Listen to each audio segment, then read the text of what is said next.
relocate. Passionate, but you can't be foolish. We're inviting in like a magnet. Everybody come here, collect all your freebies. We're going to give it to you. Every sucker in here is going to pay for it. Tensions flare in Chicago during a meeting to discuss a plan that would temporarily relocate up to 400 migrants currently living in police stations across the city. Beginning June the 1st, the migrants would be moved to a college on the city's northwest side, Wright College, where they would stay through the beginning of August. Our next guest supports the plan, saying that desperate times call for desperate measures. Nick Sposato is a Chicago alderman representing the 38th Ward. Nick, it's good to be with you.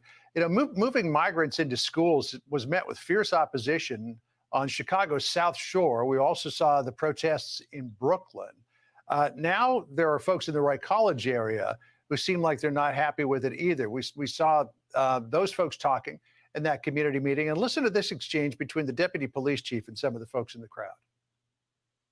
There's plenty of resources to staff providing safety. So Wright College is part of our community. So to understand that. I mean, audible boos there. What do you say to people who say, look, there's enough problems with safety in our schools that we don't need to be doing this? And as well, why should our community shoulder the burden of all of these migrants? What do you say? Thanks, John, for having me on. Good to talk to you and Jillian. I wouldn't say I support the plan, John. I would say I support getting the asylum seekers out of the police stations, because we had almost 800 of them in the 22 police districts throughout the city. Something had to be done. This wasn't my idea. It was kind of, I found out about it by an anonymous phone call, and I basically had no choice other than to work with them on it. Main thing is I just support getting them out of the police stations. We have to figure this out. I blame the feds. I blame the federal government for allowing this to happen and not allowing resources or allowing these people to work. Right. You know, let me go to one of our later sound bites. This is of Brandon Johnson, the new mayor. You blame the federal government. He blames the former mayor, Lori Lightfoot. Listen to what he said. What is your long-term plan? This is sort of a game of whack-a-mole. It'll only carry the city through the end of June. Well, you know, as I said before, look, this is, you know, a dynamic that I inherited. And, you know, I understand the urgency in this moment. It's unfortunate, you know, that it took such a long reaction from the previous administration. What do you say to his charge that this is Lori Lightfoot's fault? Well, I don't know how I can say that, because this happened like really quick. So I don't blame either the former mayor or the current mayor. It's just something that's been happening. It's only going to get worse if we continue to let people come in without a plan. We're getting no help from the state. We're getting no help from the feds. We need money. City Council deferred and published $51 million for the asylum seekers only last Wednesday, to be voted upon next Wednesday. And I'm expecting it'll pass with about the opposition from maybe 7 or 8 aldermen voting against it, me being one of them. Right. So the city, it's costing the city an awful lot of money. That $51 million would only last until the end of June. Yet Chicago proudly wears on its sleeve the fact that it's a sanctuary city. Says we're not going to work with ICE because that would destroy the fabric of our community as a welcoming place for people who are poor, destitute, have nowhere else to go. I mean, did Chicago bring this upon itself by virtue of its status as a sanctuary city? I certainly think we did. They said we want to be a sanctuary city, not realizing that Texas will be sending people over. Now Governor Abbott's sending them over, and they're all saying very vile things about Texas and the governor. That why is he doing this? Basically, in my opinion, the governor of Texas is doing him a favor because Brownsville, Texas, doesn't have the resources to help these people out. Yeah, I mean, you can imagine if Chicago is suffering the way it is, having to put 800 people into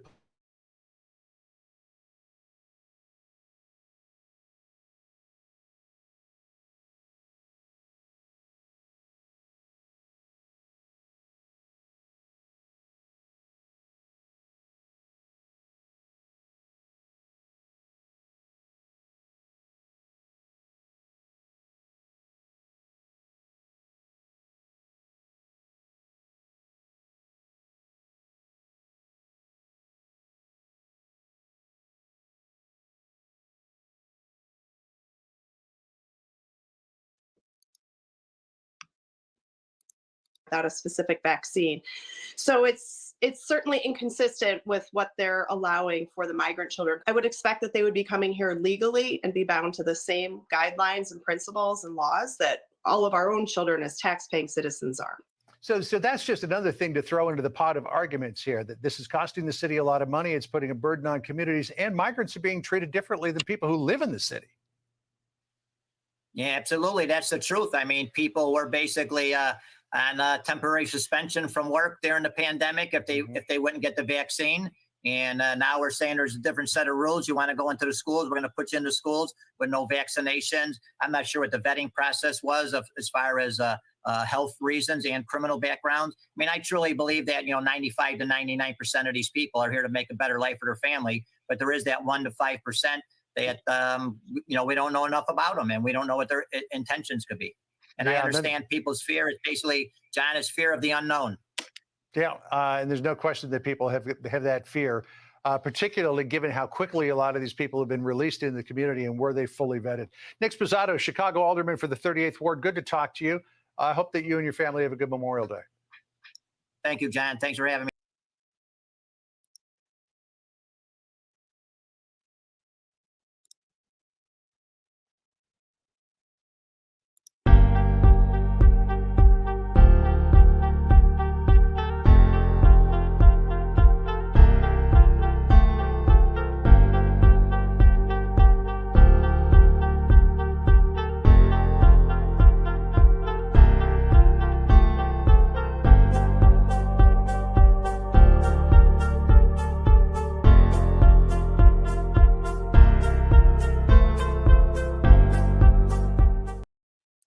Whoever you are, wherever you are, hope you are blessed and doing safe. Ladies and gentlemen, greetings, family.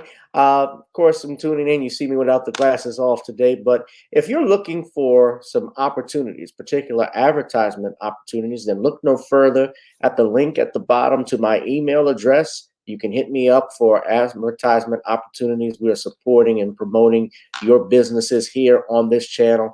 You can also, if you would like to donate and subscribe to our Patreon, a link is at the bottom as well. So you have multiple ways in which you can advertise with the platform by emailing me when we go on through our live stream. You also have access to premium content, those that want to see premium content that you will not find here on YouTube or Facebook or Twitter, as I am suspended probably by now. You guys can check out the Patreon at link at the bottom. But advertisement opportunities, definitely email me, gavin.grich1@gmail.com for rates. And for the Patreon, it is the same as the YouTube channel. It is channel gboot2786. Spends millions All right? of Chicago's I'll surplus holla. money to help Peace. migrants sit here from Texas. Yeah, a vote on that issue is expected to happen later today. NBC5's Lisa Chavarria is live in the Dunning neighborhood where hundreds of migrants have been staying. And Lisa, what can you tell us about this vote? JC and Michelle, we're talking about $51 million worth of surplus money. That is what is expected to be on the table among the city council members a little bit later today. Now, you mentioned that there are hundreds of migrants who are already here at Wright College. We had a chance to hear from one woman who came here from Venezuela. She spoke to our sister station, Telemundo.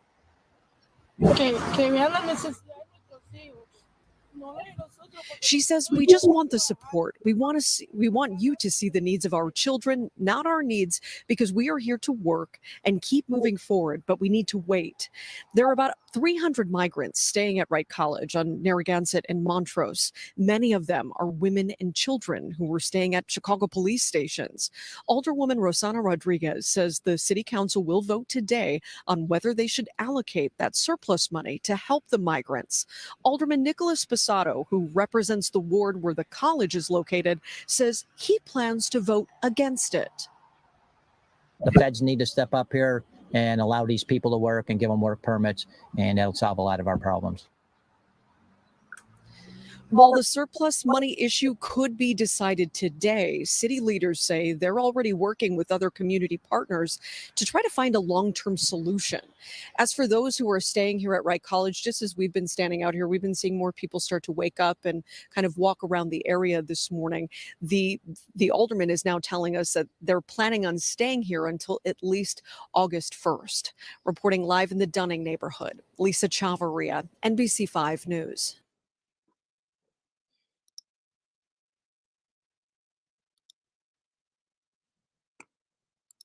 Tonight, questions about a deadly police shooting.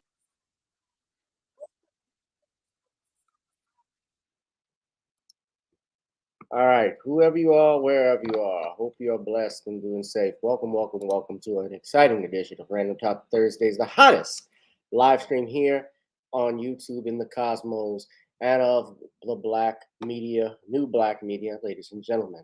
Whoever you are, wherever you are, hope you are blessed and doing safe. Hope you had a good Memorial Day.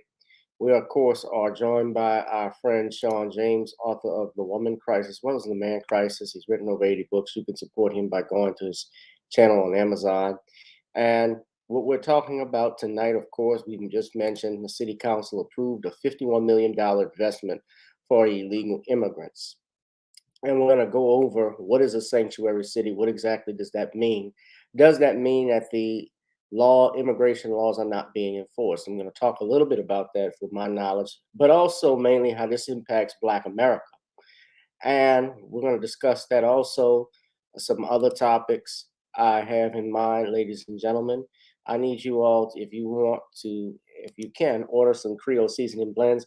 I know some of you have ordered, a couple of people. It's on back order. I have to get some more seasoning available for you all. I'm going to be sending out. I got to order these boxes in like minimum cases, so it's expensive, but I will definitely get all of that out to you soon. But try no chicken, meat, or fish, and all this goes great with every dish. Also, the Commonwealth of Pennsylvania versus William H. Cosby, the destruction of due process in the United States. Also, get on up and video sold, ladies and gentlemen, on Spotify and Amazon. So, without further ado, let me come on the channel. There we go. And let's bring in our friend, Brother Shawn James. Greetings, Shawn. What's going on, Gavin? How are you? I'm doing fine, man. Just another day, another dollar. Trying to make it in a white man's world. How about yourself? I'm all right. Tell us a little bit about what you're working on, man. If you want to do a plug-in. Well, the latest John Haynes book, John Haynes 1987, is now available in paperback and digital formats, and you can get your copy of John Haynes 1987 on Amazon.com today. All right. Shawn, let's talk about it. You just saw the video. Black residents are protesting, upset over this migrant care, where they've approved $51 million. In fact, some residents were so upset they're mainly because they're promoting this $51 million investment for illegal immigrants. Let's just call it what it is. And yet we cannot even get monies to approve for our homeless in this country, in various cities around the United States, but in Chicago in particular. Now, I want to show y'all this. These are stats from this is homelessness infographic. It's from 2021, but it's fairly accurate. This is from cityofchicago.org. I want you to look here. They actually estimate that there are at least 4,477 residents who experience homelessness. Over 3,000 individuals are residing in homeless shelters versus the 1,454 that are unsheltered on the streets and other locations not meant for human habitation. Now, at least 21% are under the age of 18. Over 60, those over 60 are at least 12%. 41 through 60 are 32, 25 through 40 are 23, and 18 to 24 are 9.5%. Now, also look at this.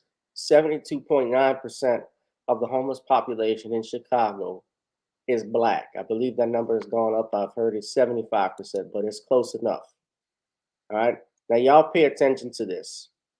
You have that, and you just heard the audio that I shared with you all. Despite all of this, no money is being allocated to that. No money is allocated to reparations, but we're allocating monies to illegal immigrants that come in this country. Now, there are those that are saying, well, they can do this. This is a sanctuary city. I want you to understand what there is about sanctuary city. That is not a legal concept. That word is made up by the media, and I'm going to explain it to you. This is coming from learningforjustice.org. An attorney from the Southern Poverty Law Center wrote this and explained what a sanctuary city means and what's that. She says that a sanctuary, this is Naomi Sue.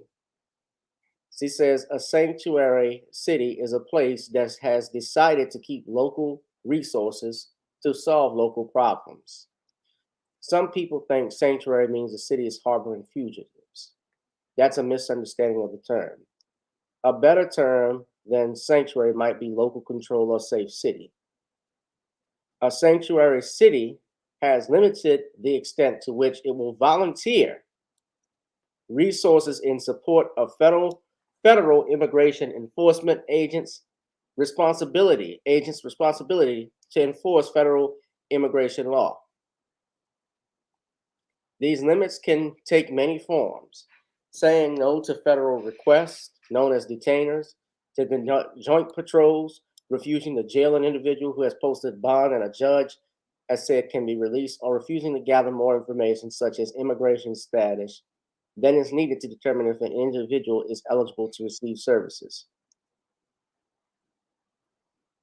Any public place can take this path. Cities are the best known examples, but counties, states, universities, and school districts have also asserted that it's not their responsibility to enforce immigration law.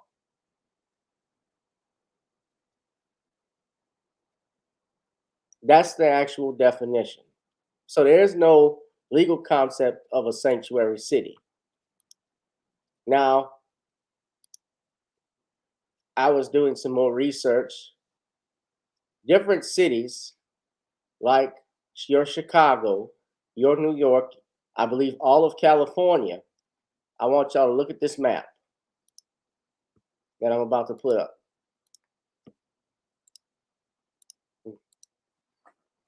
All right, this is courtesy of Wikipedia. Hold on one second. Let me take this banner down.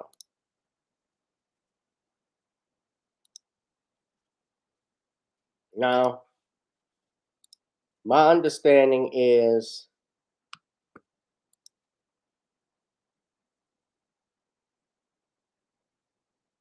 the entire state is in blue, but most of, if not all, the entire state of California has established a statewide sanctuary for undocumented immigrants.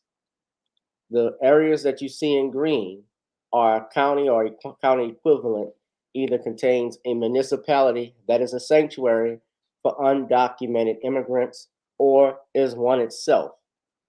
The pink all county jails in the state do not honor ICE detainers. Alongside statewide legislation or policies establishing sanctuary for undocumented immigrants, the county contains a municipality that has a policy or has taken action to further provide sanctuary to undocumented immigrants. Now, we're going to go to Shawn in a second, but I put this up so Shawn, everybody can have an understanding what's going on. Essentially, ladies and gentlemen, what you have here is that your city, especially you in Chicago, even though they're not required to, they have decided to abandon you. They have put illegal immigrants, people from another country, above your interests because they are trying to push an agenda. And if you don't believe me, I'm going to play this video for you in a second. But under the United States law, federal law, illegal immigrant people that enter in this country either by fraud, like you married someone, and you've seen this shown in some movies. They make a concept where somebody gets married so they could become a naturalized citizen, or anybody that enters illegally. You don't go through customs, you don't go through borders, you hop the fence. That is still a violation of federal law. Am I right? Yeah.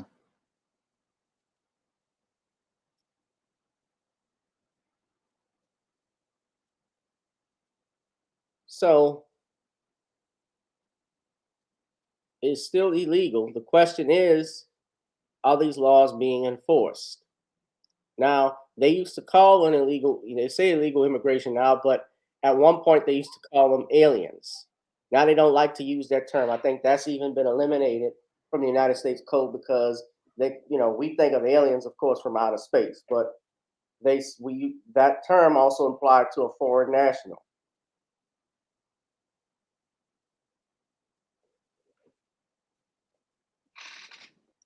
If they enter illegally, but then even remain after the expiration of their visa or parole, that's also a violation.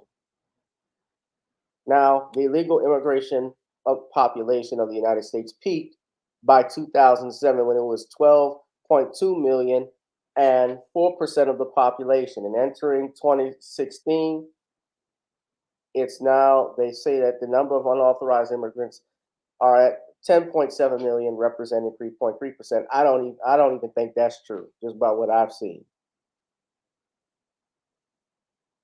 In 2012, 52% of unauthorized immigrants were Mexico, 15% from Central America, 12% from Asia, 6% from South America, 5% from Caribbean, and 5% from Europe and Canada. And you saw that young lady who they interviewed by Telemundo. She was coming from the South America, I believe, Venezuela. Am I right? So it was Venezuela, right? So I don't know if Shawn remembers, but She was from Venezuela. yeah. So they voted for this, long story short, by an overwhelming margin. I believe it was 34 votes to 13 in favor to 13 nays. And there was tension among Black and Latino, they say among Black and Latino Chicagoans, boils over at a meeting. But here was the thing. We talk about a brown and Black allegiance. There has never been one. Yes, you can talk about how they have commonalities and intersectionalities, but there isn't. There's nothing solid. There's no allegiance. There's only allegiance is to yourself, to yours and yours alone. And other groups do it, but Black folk. And this is a wake-up call for those in Chicago, Shawn. This is a wake-up call for Black people across this country, just to let you know how the Democrats feel. Let's not forget what our president-elect said when he was president-elect, President Biden. Remember this call? And one of the overwhelming reasons I won, by the way, is because we took on racism in suburbia. White women overwhelmingly voted with me, and Black women were the two places where it was overwhelming because we spoke to those concerns. And Vanita, you know what I'm talking about. You and I have talked before. I don't carry around a stamp on my head saying progressive and I'm AOC, but I have more of a record of getting things done in the United States Congress than anybody you know.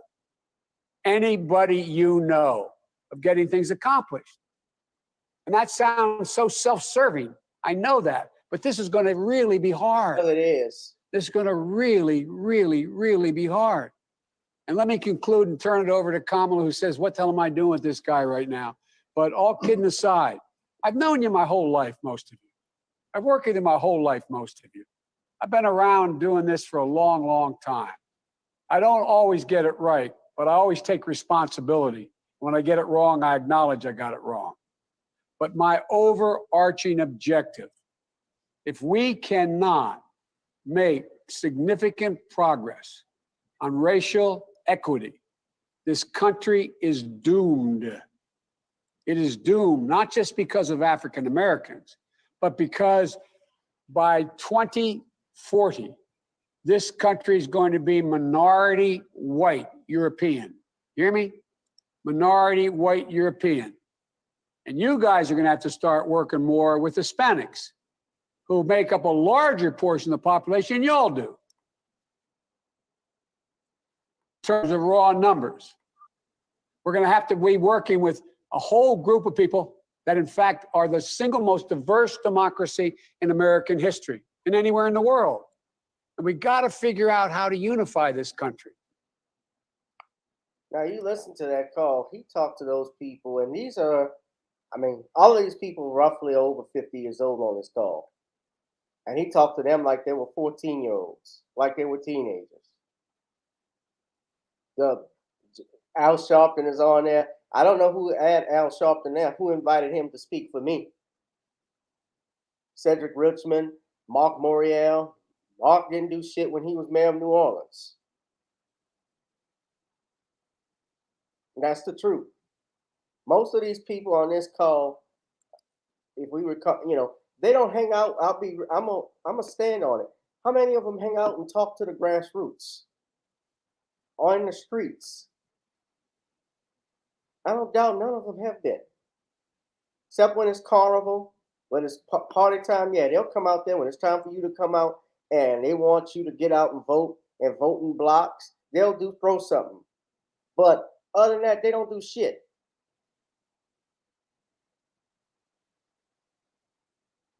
And we got this going on. All the problems in Black America, all the problems in America, this is now the number one issue. People from coming out of this United States who are not registered even to vote. That's the dangerous thing, Shawn. They're not registered to vote. They've never vote, you know, they've never participated in any of the work here in the United States, and they just come here and they get unearned benefits. That's the problem. You're giving monies to these people. You're giving money to them. And like the guy said, there's a difference between being compassionate and being foolish. I'll turn it over to you. Well, what we got here is a situation where you get what you deserve. How's that democracy working out for everybody right now?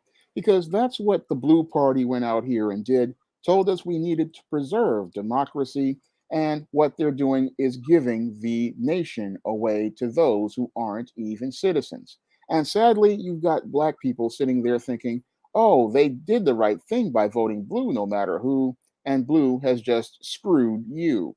Because they give all of these people your tax dollars, and according to that report, there was a surplus.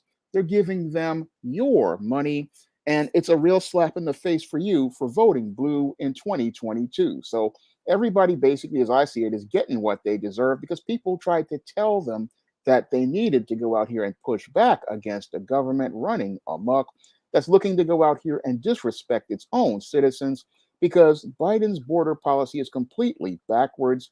Here you are giving non-citizens carte blanche in your country, letting everybody know that you are not leading the country is leading you, and the country is completely running out of order. Because when you have outsiders who can go out here and get free benefits while American citizens and veterans who fought for this country are homeless, that is completely backwards. And it just shows how America's leadership is a complete failure on the federal, state, and local level. Because these people are so caught up in virtue signaling and trying to look like some sort of good guy, trying to get brownie points with whatever social justice warriors, not thinking of taking care of its own constituents and its taxpayers. And it's a completely, again, egregious thing because, again, it shows the complete lack of leadership as related to everybody in the Blue Party. Their whole thing is to just let the border be open and not set a hard boundary. No, what they want to do is give out freebies to everyone and then leave your citizens who are homeless out here struggling. And most of them are Black people, sadly.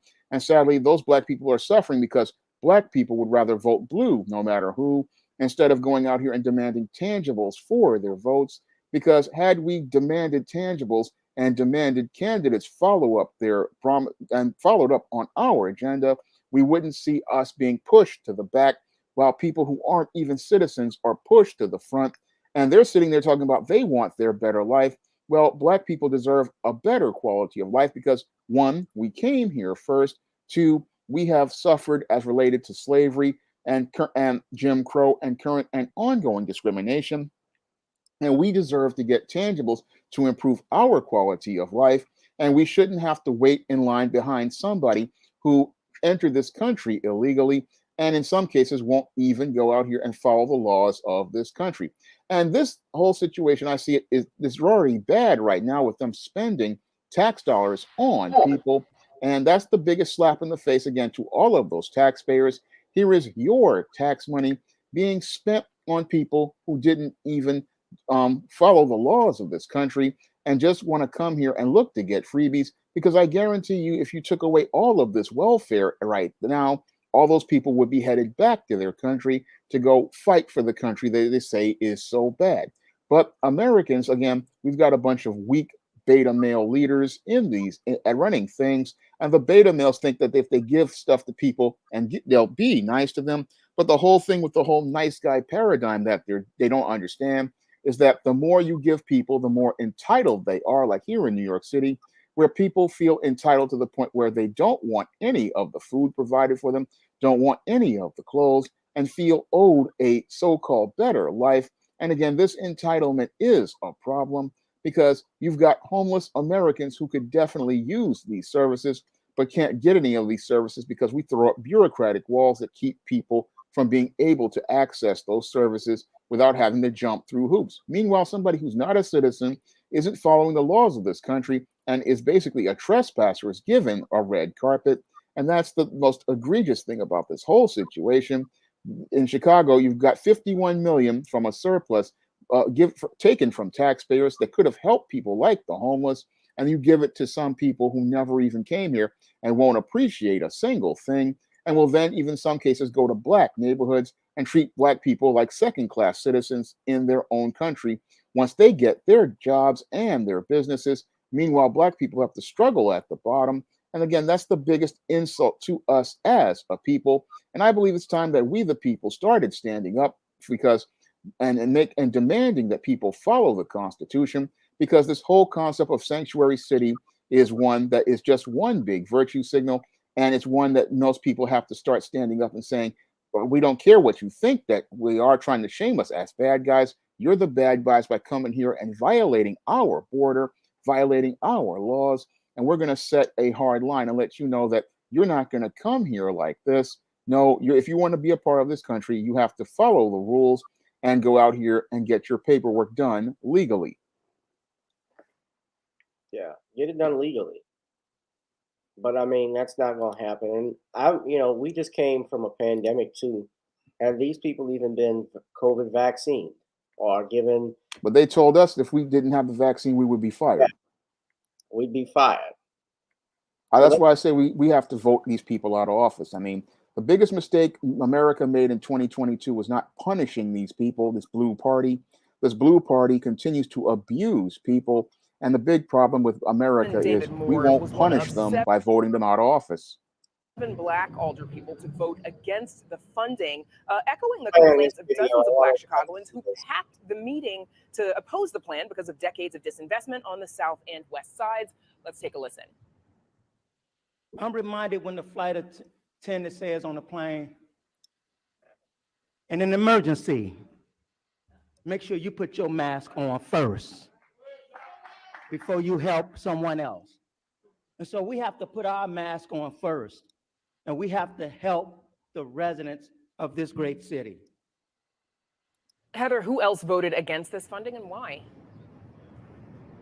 Well, 6 white and conservative aldermen joined Alderman David Moore in voting against this funding.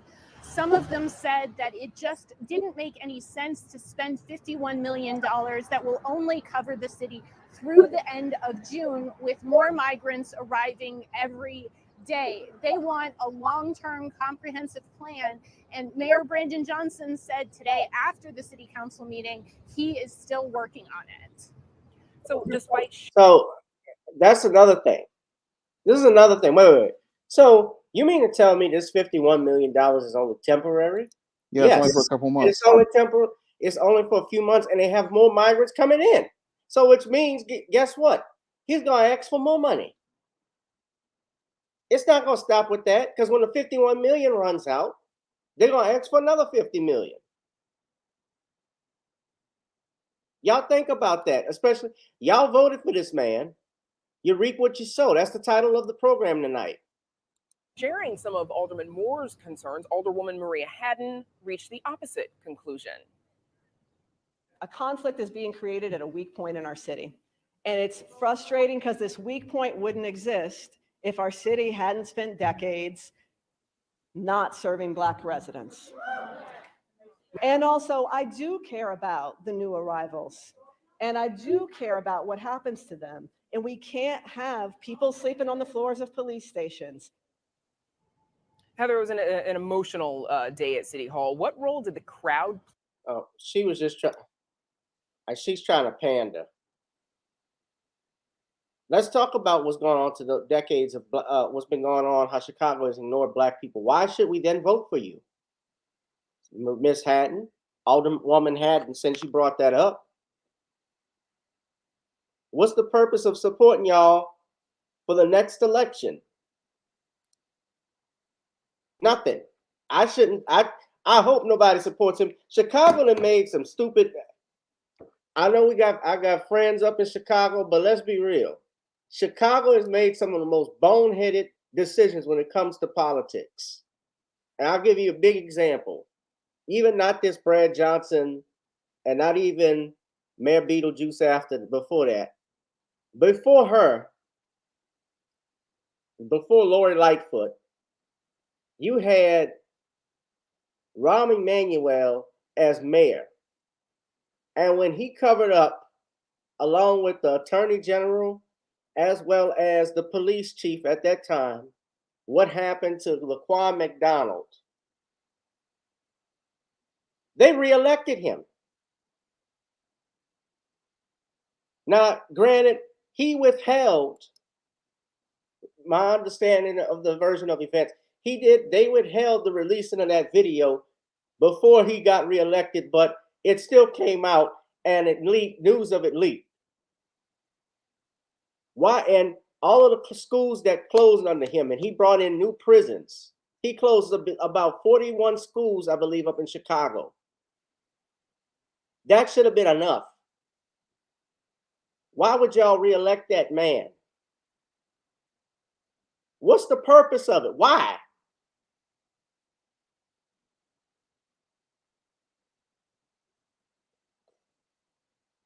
You're screwing yourself. You remember that? Yep. Rahm Emanuel should have never gotten reelected. I don't understand it. Now Biden had made him the ambassador to Japan, and there was controversy about that.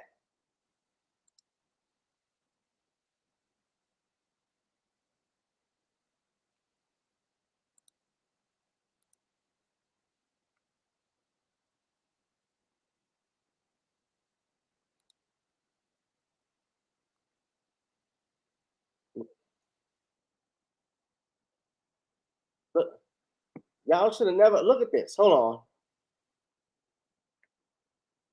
He won now who he was running against, Chuy Garcia, Willie Wilson. I'd have voted for Willie, of course, lost in the first round, but Willie Wilson was a Black man. Play in I think today's he ran. I'm gonna play the video again, but I think he ran as, from what I'm looking at, did he run as an independent?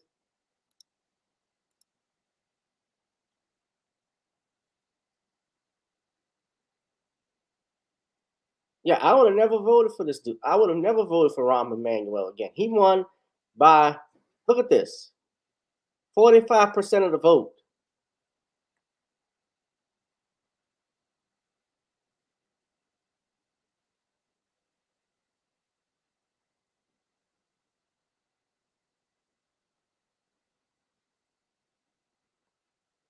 And I know it's hard to beat an incumbent, but what happened with Laquan McDonald,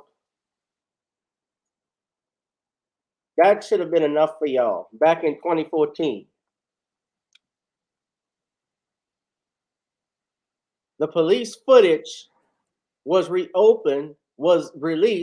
on November 24th, 2015, when a court ordered the police to release a dash cam video of the shooting. So the re-election happened on February 24th, 2015. And then April 7th was the runoff. So but we learned that they withheld this stuff till after the re-election.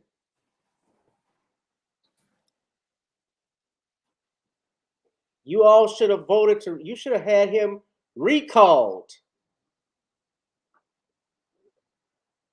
He should have been recalled. Damn protesting, recall his ass. He even called a special council meeting trying to apologize for his slow reaction to fix problems with the Chicago Police Department. Damn that.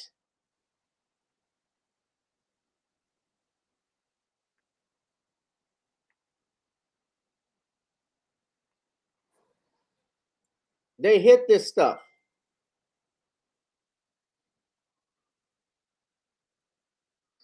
They tried to hide it. Lisa Madigan was the Illinois Attorney General, the police chief of Chicago. Who's the police? I don't know who the police chief was then. I can't remember his name. Y'all know him. He got fired. Gary McCarthy was fired after the video was released. He was the fall guy. But I'm going to go back. So you all should have gotten rid of this man a long time ago, but I'm going to go back and finish the video and Shawn can make the final point because we got to run through some more, a couple more topics. The public. Well, you could hear a little bit of the crowd in the background while Alderman Haddon was speaking. They played a huge role. They booed, they cheered, they hissed. Several times people had to be admonished to quiet down, and several people were removed from the chambers. But perhaps the most startling moments were when two alder people, Alderman Byron Sigcho Lopez was told to go back to his own country, and Alderman Jeanette Taylor was called a traitor and a sellout. Alderwoman Taylor voted for the funding, but not before delivering a really tearful and emotional speech about how difficult this issue is and just how fraught these issues are for Black Chicagoans and Latino Chicagoans. Heather, meanwhile, what's next for the nearly 500 people sleeping on the floors of police stations in Chicago? Well, this money will help the city get them into temporary shelters. But as I said before, there's still no long-term plan to sort of help these people and make sure that they have enough to eat, that they have clothes, and that they're getting the medical care that they need. Many arrived here with not much more than the clothes on their back, which is why city officials say this humanitarian crisis is very much ongoing. Thank you, Heather. And of course, we'll talk about this more later with you in Spotlight Politics. And you can read Heather's full story on our website.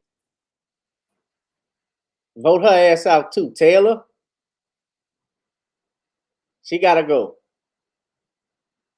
But y'all see what's going on, ladies and gentlemen, brothers and sisters. Thank you, Cheryl Massey, for your donation. Shawn, you can make your point, brother. Well, this whole situation just shows us how detached our government is from we the people and how they've forgotten the first three words of our Constitution, we the people. And what's even sadder is most Americans have forgotten that the Constitution starts with we the people, and we the people are the ones who elect these representatives. And if these representatives aren't representing us, like Thomas Jefferson says, we can put off the old government and put on a new government. But sadly, most Americans get too caught up in their feelings over issues that allow them to get distracted, like they did in 2022 with the whole abortion issue. And people got distracted, and instead of punishing these politicians for abusing the American people, we gave them a pass because women wanted to preserve their so-called abortion rights. And as they look to preserve their so-called abortion rights, they are being screwed out of their country. And this all happens when you have people who don't hold the government accountable by voting these people out. And again, we've got real problems with our voting base that has become disconnected and detached. And we've got people mindlessly voting like sheep for blue, no matter who, whether it be these old boomers, many of these feminist indoctrinated women, or some of these beta males and females.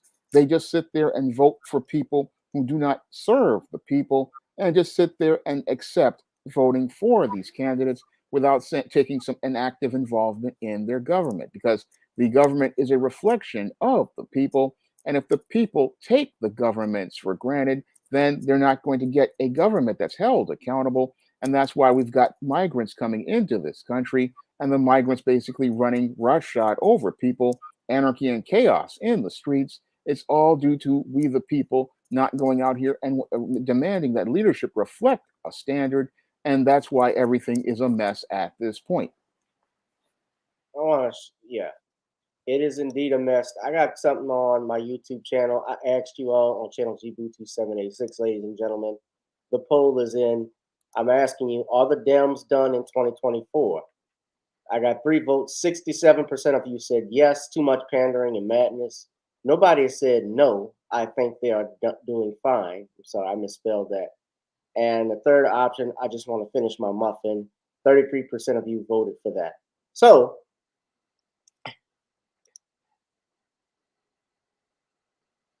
it was designed to be crazy. 4 votes. So one person wants to finish their muffin, while 5 people, at least 4 people, think the Dems are doing too much pandering.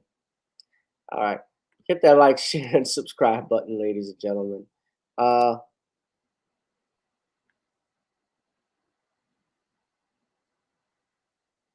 Yeah, it's going to be pure hell. All right. So the next topic I want to talk about, Shawn, I got to mention this. And it's a little bit light news, and I saw you got a video on it that's going to be coming out, I think, tomorrow. But Shannon Sharpe is leaving FS1 at the end of the NBA Finals. According to reports specifically from the New York Post, Shannon Sharpe negotiated a buyout with FS1, which stated that the NFL Hall of Famer will be leaving his hit channel, his hit series, Undisputed, which he co-stars with analyst, if you want to call him that, Skip Bayless. Now, Shannon has been on the show for at least 7 years. In fact, Skip Bayless was the one that got him on that show to what Shannon Sharpe has alluded to or stated in interviews, that he was the one that brought him in. And the show typically rivals your ESPN's First Take. You know, First Take started with that stuff because First Take, that started with Skip Bayless when it was called Cold Pizza, and he used to have Woody Hayes as his co-anchor. And at that time, it developed where eventually, I think a few years later, Stephen A. Smith came back to ESPN. Remember, he was out at one point, and Stephen A. Smith hasn't kept his mouth shut ever since, and he's been cooning and buffooning. And sometimes, I gotta be real, even though we thought Shannon was that dude, he has said a lot of suspect things. Recently, he was called Kwame Brown. Kwame Brown is on Mount Rushmore. Mount Buff. If there's a 1 or a 4, he's on that Mount Rushmore. And we know Kwame Brown called him a dick-ton motherfucking bitch. Don't play with me, boy. But Kwame Brown went off, and so Shannon Sharpe is out. Now, public friction started, we know, in the last couple months when Skip Bayless actually did this, and I can see if I can play this video. By the way, fair use, but this did happen. Now, ever since this happened, who remembers this?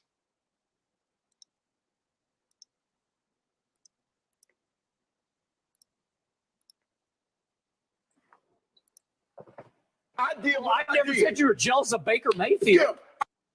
I did what I did. You make it seem like I was a bum. I'm in the effing Hall of Fame. Okay, I got 3 Super Bowls. So what? So what? He's way better than you were. I'm better than Way you. better. What does that got to see what you do? You take personal shots. No, for I don't take personal shots. You started it. Time out.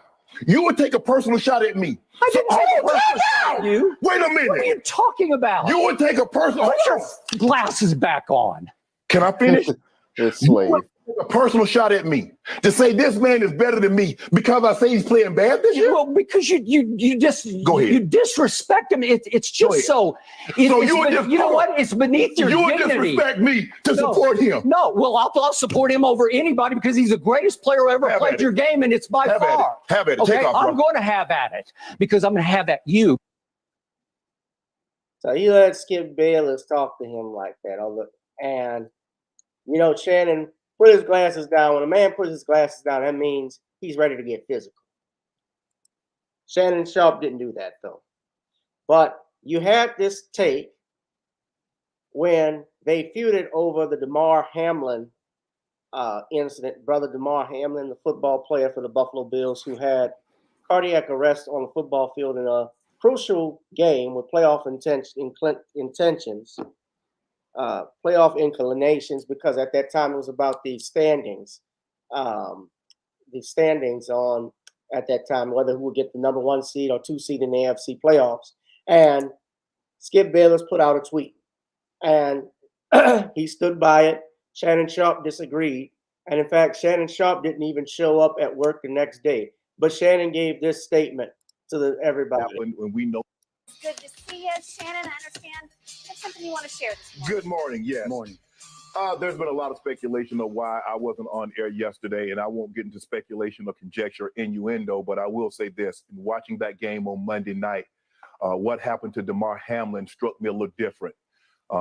As a brotherhood in the NFL, when injuries happen, when we know injuries are a part of the game, I've seen guys suffer ACLs and Achilles tear, but I've never seen anybody have to be revived and fight for their life on the field. So it struck me a little differently because I remember seeing my brother paralyzed on the field temporarily, and he was able to regain focus. Skip tweeted something, and although I disagree with the tweet, and hopefully Skip would take it down, but I didn't want it. Well, time out. I'm not going to take it down Okay, because I stand by what I tweeted.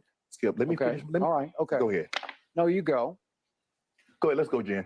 Okay. I mean, I cannot even get through a monologue without you interrupting me. Well, you could have came back, Skip. Well, I thought Skip, just let. I didn't know you were going to bring up. No, I was just going to say, Skip.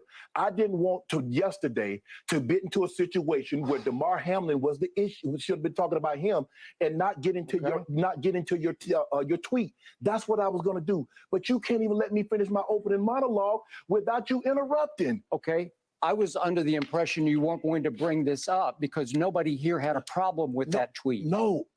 Clearly, the bosses wanted you to offer explanation. So clearly, somebody. No, they did not have. Nobody. Let's go, Jen. Thoughts and prayers remain with Damar Hamlin. That's where the gentlemen, focus should have certainly, been, as he and not on the continues. football game. Yes, let's go, Jen. Thank you. Oh, yeah, I remember this. So Shannon Sharpe is we know this, though. Shannon Sharpe is has his own podcast that's very popular. I believe he's got over 350,000 subscribers, as is Kwame Brown. I think probably close to that. He's got millions of views on that channel. If you check out his interview with Steve Harvey, I was checking that out. That one was pretty good. But they've been doing this for 7 years now, and I guess Shay is tired of dealing with Cray, Skip Bayless, and is manning up. Because he's done with him. Obviously, according to this, his Fox Sports colleagues are actually stunned by his departure. They're even saying they're surprised by it. Chris Broussard said, "I'm stunned by this news of Shannon Sharpe leaving Undisputed. I think it's a huge loss for FS1." He said on Fox Sports Radio's The Odd Couple. "I thought he and Skip Bayless had at least gotten to a point where they could coexist, but apparently not." So both Broussard and Rob Parker pinpointed when they believed the show stopped being about debating opinions and became personal. A December 2022 episode in which Bayless used a Tom Brady comparison to take a shot at Sharpe, a Hall of Fame tight end. Parker stated the moment Skip claimed Shannon was jealous of Tom Brady and Shannon took his glasses off, that was the moment they were separated. Skip even told him to put his glasses back on, and Skip didn't like that at all. Chris, we've had our fights on the radio, but you have to be careful to not cross lines. You never want to hurt your partner to the point you hurt the show. Well, that's what he done did. He hurt me. He hurt me harder than a linebacker for the Kansas City Chiefs. In that AFC Championship game, Skip, I couldn't do it. But this is, so this is Fox Sports. I want to see the article I was talking about. Did y'all see the video I shared already? You did. But Shannon, I called you Shannon, Shawn.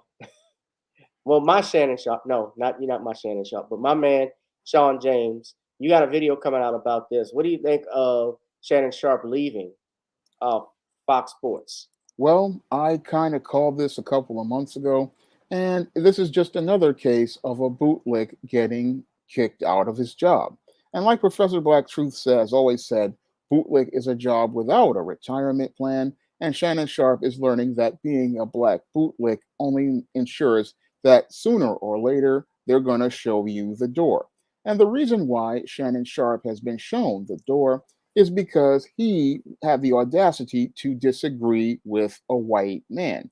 And that, as related to the unwritten social rules of the media arm of white supremacy and corporate America, is a big no-no.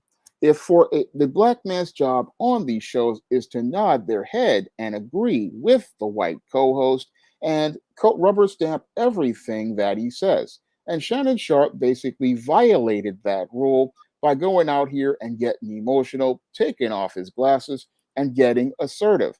That's when the executives at Fox Sports said that he was possibly getting a little too uppity, and with him getting a little uppity, they needed to go find themselves another soft, docile black male who would be emasculated enough to go out here and sit there and nod their head and smile and be agreeable to racist Skip Bayless. Now, Roland Martin could possibly be looking at that job and thinking he's got a shot, but he's been given the boot, and I don't think he'll ever come back. But what we saw here again is this. My boots. I'll come back, please. Yep. But what we saw here was a bootlick getting the punishment that the bootlicks get. And again, this is what happens when you're a black bootlick. The white supremacists basically don't have use for you outside of a certain point.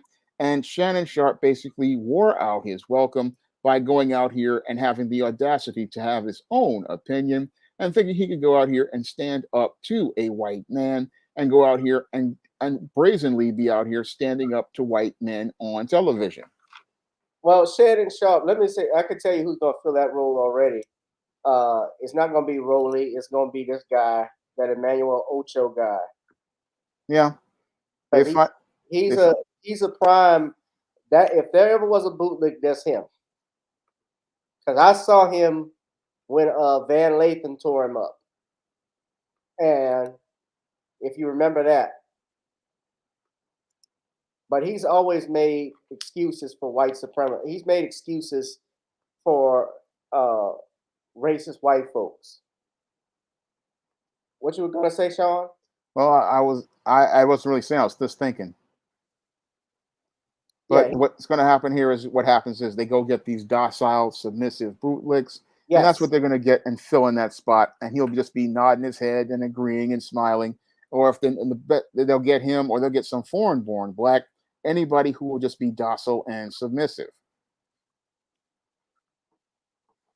Yeah, but y'all remember this video, this tweet that was going around. Oh, let me just show y'all right quick. He has this podcast, Uncomfortable Conversations with a Black Man, and this is what they were talking about. He was promoting. I know why they say that, because I've been in them rooms when they saying that. When I kick it with black people and they're like, all white people are racist. I know why you're saying that.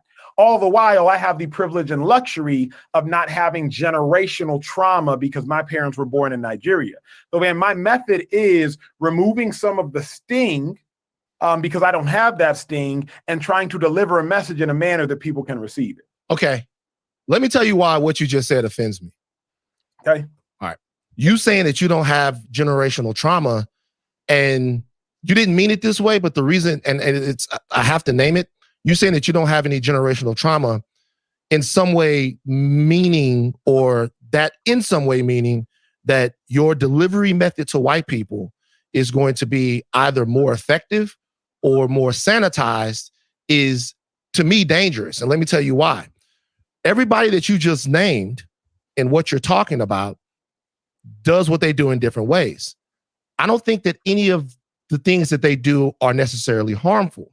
But what I could say is a black man. Van Lathan went off on him, but yeah, he's gonna.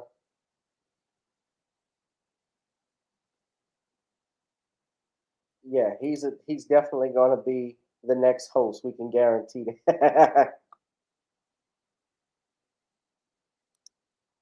We can guarantee that he's gonna be the next. He's gonna be the next host of Undisputed. Get over it, because all right, I'll be right back in a moment. I'm gonna continue to come.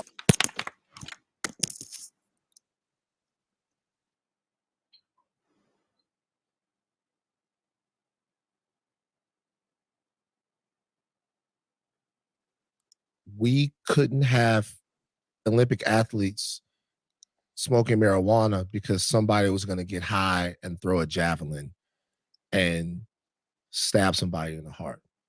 My G. That's hyperbole, bro. What did you say? What did the tweet say? What did the tweet say, Emmanuel? Tell the people what the tweet said. Emmanuel, Stab the what heart, did the tweet? but it was the javelin. What did the tweet? Yo, hold on for a second. Hold on for a second. That's fucking hysterical. Like, I don't care, bro. That's what you said was funny. Hyperbole, though. What you just said was hyperbole. What did you say? You said that the javelin was going to do what? What was the javelin going to do? I said I projected the question of, it's okay if somebody's running wall high in a straight line, but what happens if they're throwing the javelin? I never mentioned anything about stabbing somebody in the heart. Fine, that's. But funny. they'd be reckless with the javelin. Yes, he exaggerated at the end. And you know what you know what you said to me when we were on the phone? You said that you've never smoked weed before. Correct. So you don't know what the fuck you're talking about.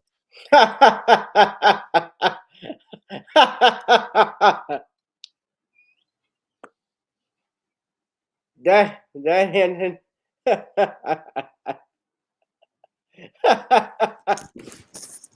got me. You said that Shawn, we couldn't have Olympic I gotta athletes replay it again. smoking marijuana because somebody was going to get high and throw a javelin and stab somebody in the heart. All right, My G. That's hyperbole, bro. What did you say? What did the tweet say? What did the tweet say, Emmanuel? Tell the people what the tweet said. Emmanuel, Stab the what heart, did the tweet? but it was the javelin. What did the tweet? Yo, hold on for a second. Hold on for a second. That's fucking hysterical. Like, I don't care, bro. That's what you said was funny. Hyperbole, though. What you just said was hyperbole. What did you say? You said that the javelin was going to do what? What was the javelin going to do? I said I projected the question of, it's okay if somebody's running wall high in a straight line, but what happens if they're throwing the javelin? I never mentioned anything about stabbing somebody in the heart. Fine, that's. But funny. they'd be reckless with the javelin. Yes, he exaggerated at the end. And you know what you know what you said to me when we were on the phone? You said that you've never smoked weed before. Correct. So you don't know what the fuck you're talking about.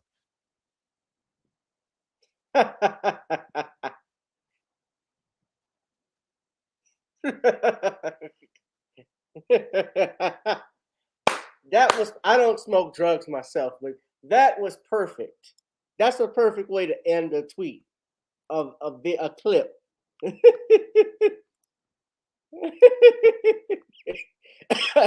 That was funny, huh?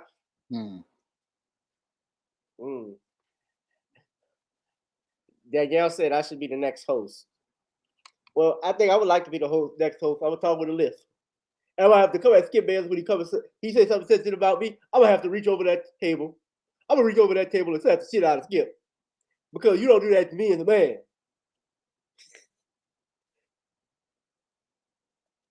I'm not in the effing Hall of Fame. I'm in the Hall of Game.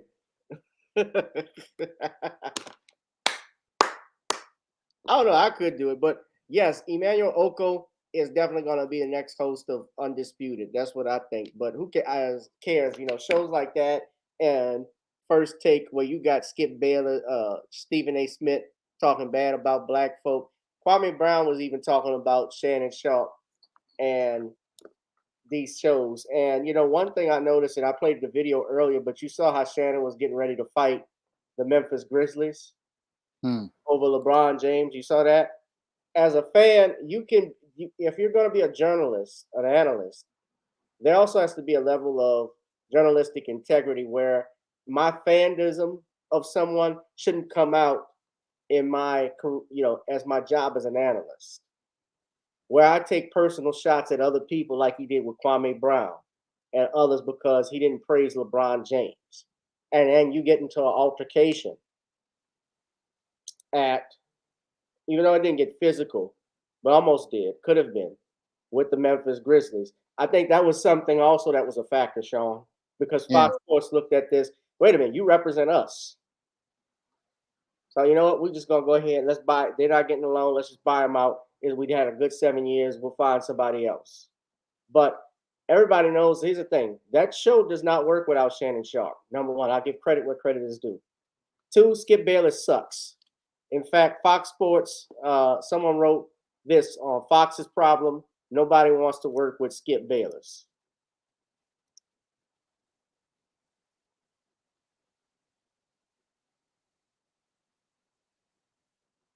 They say he micromanages Undisputed and has the final say on hire.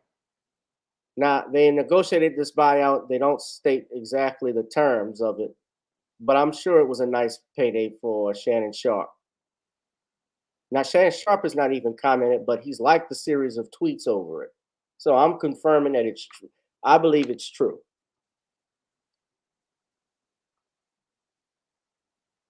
Yeah, it's probably true. Yeah. And it just shows you can be on a show called Undisputed, but the black person can't dispute anything the white people say on there. And Bayless signed a 4-year extension worth $32 million back in 2021. That is a lot of money. Antonio Brown says he's willing to take Shannon Sharpe. So Antonio Brown, get some help, man. So.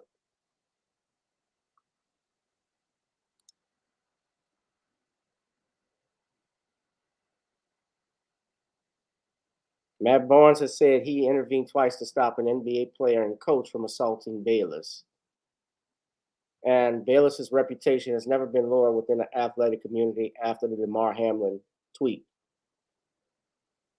That's what really set things off. So nobody wants to work with him. But Shannon Sharpe is going to do fine.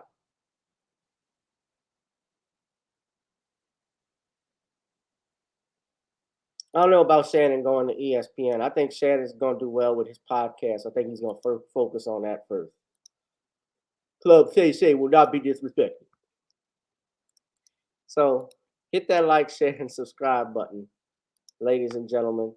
I got a couple more things, and I'll run through them right quick. Let's go through it. But first, hit that like, share, and subscribe button. Get your Commonwealth of Pennsylvania versus William H. Cosby Jr. on Amazon Kindle, ladies and gentlemen. And also, let's talk about this. I wanted to mention this, Shawn.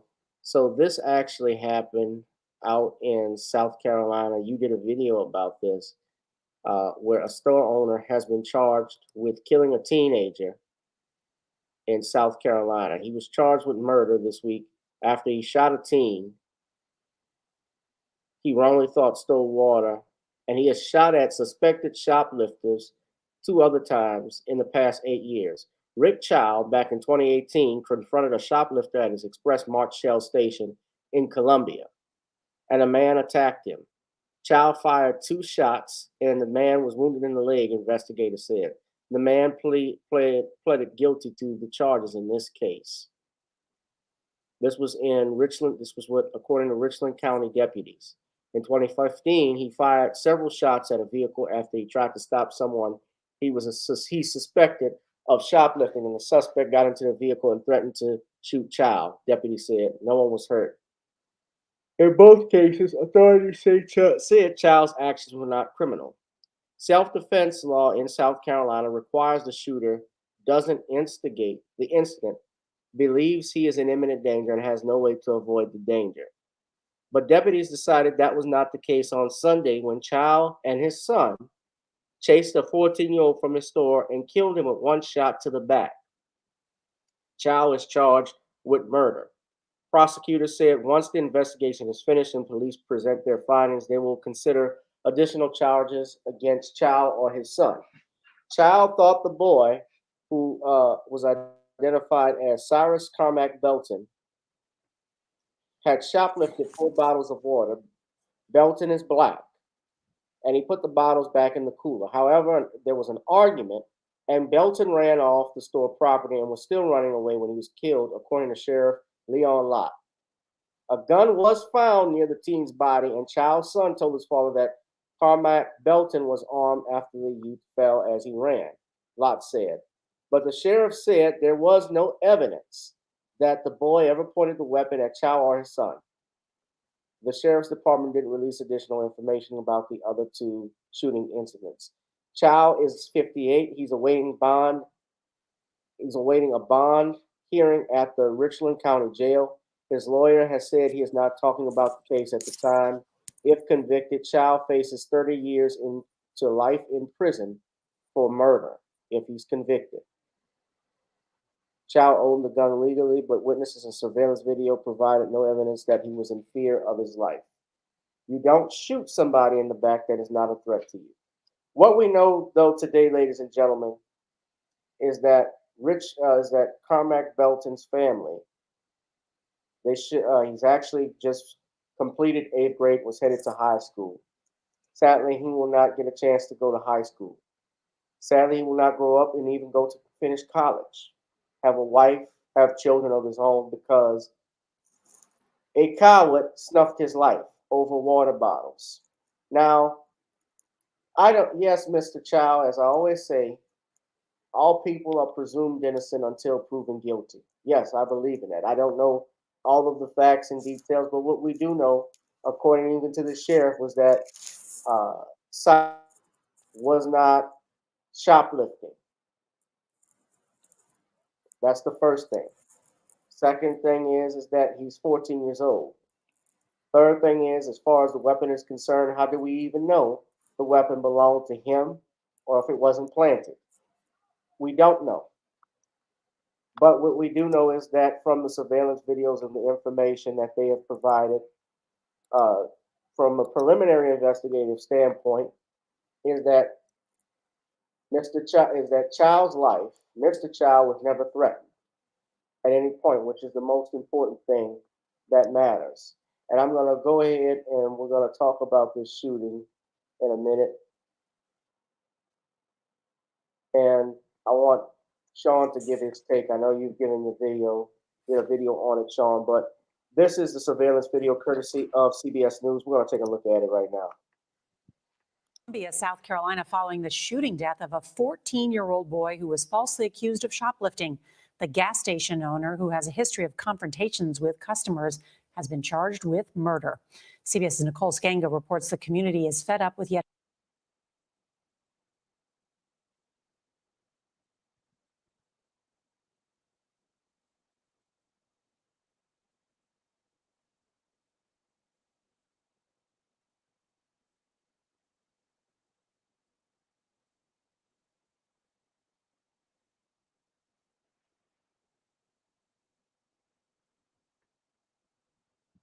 another senseless loss of life. Mourners protested outside this convenience store in Columbia, South Carolina, to remember 14-year-old Cyrus Carmack Belton, who was shot and killed the night before by the store owner. Hours later, rioters broke in, smashing merchandise and toppling shelves, angry over the loss of another young black life. It was nothing but looting, just plain, pure looting. And what does that got to do with that 14-year-old? According to the sheriff, on Sunday night, Belton took water bottles from a cooler before putting them back. The store's owner, 58-year-old Rick Chow, thought he was stealing. After they argued, Belton left and was chased down the street by Chow and his son. Then Chow observed what looked to be a firearm, pulled out his Glock, and fired one shot, hitting the 14-year-old in his back, piercing his heart. The boy's gun was found at the scene. We believe he had a gun, but we don't believe he pointed at him, and that's the key to it. Chow is now being held on one charge of murder. The sheriff says the store owner has a history of incidents involving customers, including a shooting in 2018, which was deemed self-defense and for which Chow was not charged. Nader Rutherford is not only the coroner who witnessed Belton's autopsy, but a community member and mother. It is exhausting to see young Black men being killed. It's exhausting to see any person being killed with gun violence. Behind me, the gas station now boarded up. The 14-year-old's first name, Cyrus, spray painted on its walls. Now, Belton graduated from the 8th grade just last week. His school principal describes him as full of light and humor. Nora? Nicole Skanga, thank you. No, I stand corrected. They were doing that after the incident when they spray painted and looted the place. But Shawn, you can go ahead and leave your thoughts. I'll let you to it.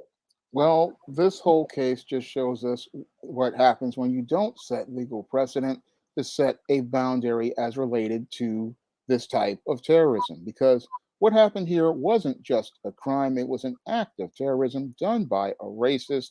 And this racist basically wanted to try to send a message to that Black community that if you go out here and just violate the parameters of his smooth world, he would go out here and take their lives. So when I look at the behavior of Rick Chow, again, this is textbook beta male behavior. And this racist was basically looking to make sure that nobody violated his so-called smooth world, which was the sanctuary of his store. And he looked to go out here and take the life of this 14-year-old boy. Again, he did this because he wanted to send a message, and he wanted to send that message by taking this boy's life to let everybody know that you have to go and do things his way. Now, this guy, basically, he was looking for trouble. He saw this 14-year-old boy as a threat, and he didn't just want to go out here and say, okay, the person has left the facility. He wanted to go out here and escalate his behavior to send that message. And that message, again, was sent by shooting this boy in the back that he basically was a coward, because only a coward shoots a person in the back who is leaving the scene. And this is what many in law enforcement were saying about him basically violating this boy's rights. I mean, the person was leaving out of the gas station. Yeah, he left. And the whole thing is, once a person leaves, you're not supposed to go out here and use that kind of force.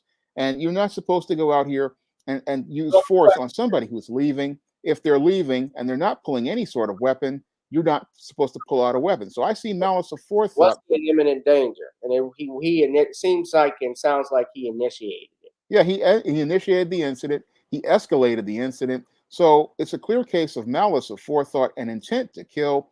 And I believe he was looking for a reason to kill this boy.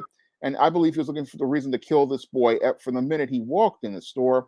And this whole case really upsets me, because we could have actually had legal precedent to deal with individuals like this had we gotten the federal civil rights charges against George Zimmerman that would have set a legal line in the sand. And had we also been talking about not even dealing with these businesses, because one of the things Black people need to understand is we've got to stop dealing with people and taking their disrespect in order to go out here and get whatever goods or services they're selling. I mean, if this person is known to be a person who, like they say, menaces and harasses people, then people need to vote with their wallet and not try to continue forming a codependent relationship with a business owner who clearly shows that they don't have respect for the customers. And Black customers, we really have to stop shopping with these whites and non-Blacks who show us disrespect, because if we continue to go to these places, what we're doing is saying that our lives have less value than what is in that store.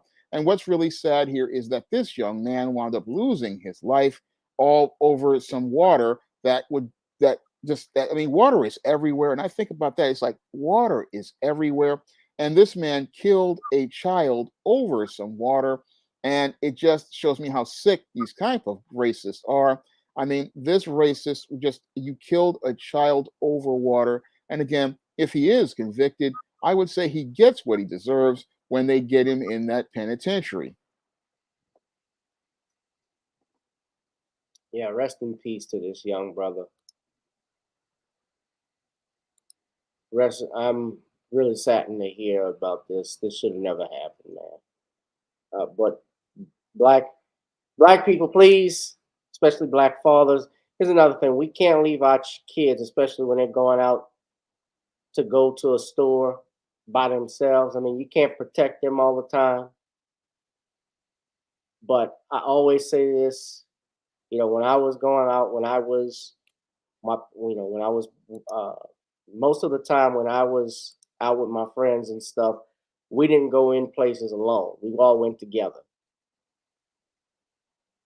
And I think, you know, even so, it might have been another tragedy where even if they went with a group of people, he probably would have still done that.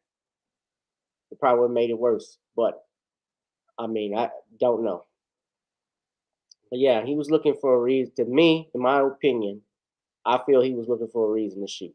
But yes, he's innocent until proven guilty. We'll find out what happens. But if the kid left the store, he wasn't a threat. My humble opinion. Hit that like, share, and subscribe button, ladies and gentlemen. Now, we've gotten serious, but I got to laugh sometimes. I got to talk about this incident. This actually happened.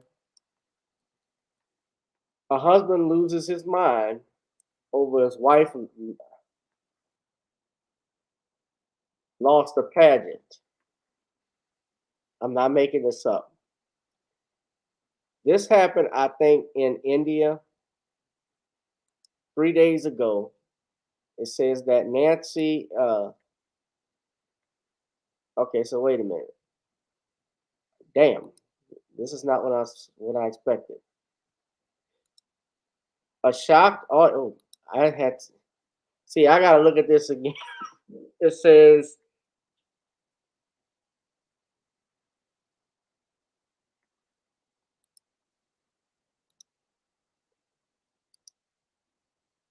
a shocked audience members. Shocked. This was at, oh God.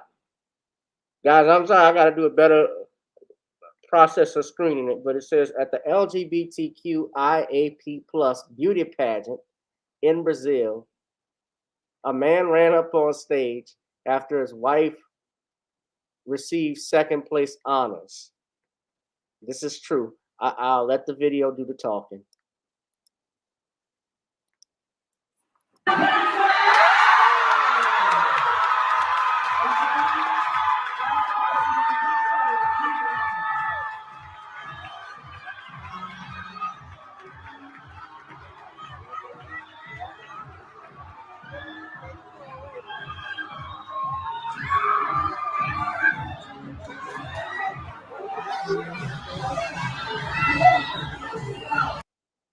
The dopamine glam is technically just all about finding yourself in the small pockets and moments and choices that you.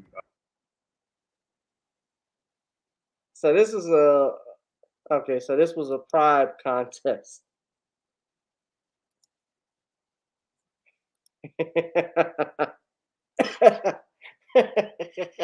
You can't make this shit up.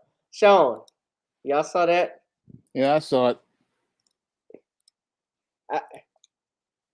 They wonder why we call them queens, as Al Bundy once said.